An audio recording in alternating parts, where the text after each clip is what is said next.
So I've been working for myself and investing since the age of 19, and I have learned quite a few things along the way. And in this video, I wanted to talk to you guys about some unconventional pieces of investing advice that I don't see people talk about often. First, it's not always going to be green. So when I started out, I did index investing and mutual funds. I put $100 here and $100 there, which was fine. 6 months later, because of some industry trends, 2 of my stocks went in red, and I immediately sold them.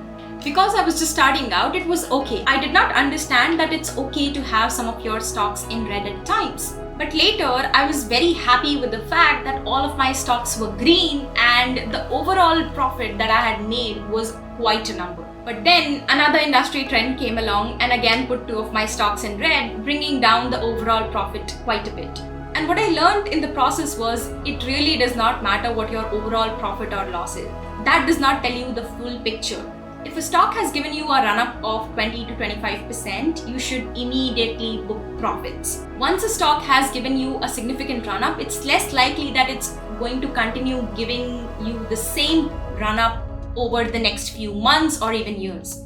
So it's better to take that money out and put it in some other opportunity which can 10x or 20x in the next 2 to 3 years. So of course you should know that it's not always going to be green, but if it's also over too much green, then you should be cautious because it can soon go down. You need to book profits, take that money out and find some other opportunity elsewhere. The second is downward averaging the wrong stock. So right now, 80 to 90% of all my income goes in blue chip stocks. I do about 10 to 15% of speculative buying. But like I mentioned, since I was obsessed with the idea of keeping all my portfolio in green, I would downward average my speculative stocks when they went down. And over a period of time, what started happening was I was putting in more and more money in the wrong type of stocks versus putting in more money which was already giving me a return. I think there's a reason they say that only rich people make more money. And that's because retail investors like you and me start downward averaging in the wrong stocks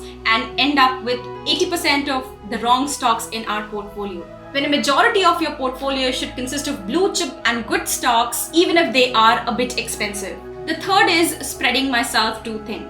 So when I realized that I was downward averaging on the wrong stocks, I started going out and finding better opportunities. But then I would put some amount of money in every project that I thought could be successful in the next 2 to 3 years. And I'd spread myself so thin that no amount of gain or loss would significantly move my portfolio, which meant that I was just wasting time putting in money in different projects when actually nothing is moving. You have to have a significant portion of investment in any good stock for you to even see some profits out of it, which will happen when you understand how to do fundamental analysis and really pick up good projects. Only then can you muster the courage to put in a significant amount of money in a project. And sooner or later, you have to do that. So it's good to start early. The next is thinking about investment every time money hits the bank account. So once I knew that I had to really fundamentally understand the stock and put in significant amount of money for it to really show me any returns, I started putting in money diligently every time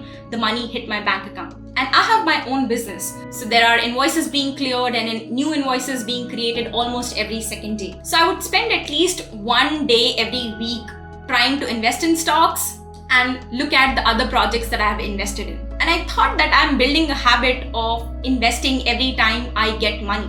But in reality, I was wasting a lot of time because every time I would look at my portfolio, I would take a look at how much profit I have collected, what are the losses, and if there are losses in any stock, then tax harvest those stocks. And honestly, I would just dance around the house all day, being happy about the fact that I've added another $1,000 or $2,000 to my portfolio. I really feel like a kid saying this, but this used to happen and I wasted a lot of money. So now what I do is I let the money be. I decide where I want to invest and how much I want to invest at the end of every month. And that is what you should do. SIP works equally fine, but for me, I like to be actively involved in the stock market.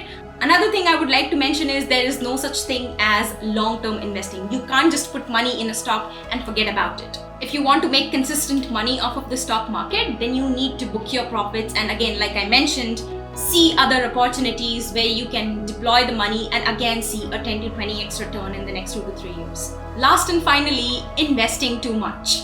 So when I started out in my journey of investing, I was obsessed with the idea of making passive income. The fact that you could make money of just putting your money somewhere was fascinating to me. And like I mentioned, I started investing since the age of 19. And my initial investments were just $100 or $200. And at that period of time, that money was a lot of money to me.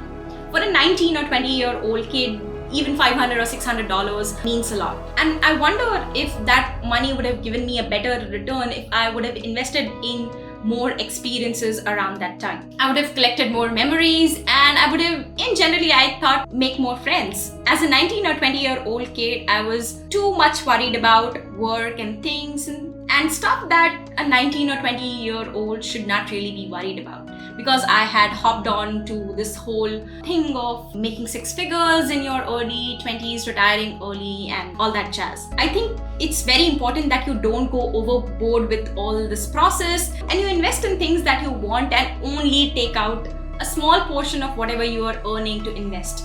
If you're just starting out and you are in your early 20s, then I would encourage you to spend that money in more experiences versus trying to save it all. Your income is likely going to 4 or 5x in the next couple of years, likely if you are on the right track. So you shouldn't worry too much about investing. Focus on experiences and also invest in the right skill set. Don't worry about investing too early. And even in later stages, make sure that you don't go too overboard with it. So these were the few unconventional things that I had to talk about. This is a new type of video that I'm doing. Let me know in the comments below if you enjoyed watching this.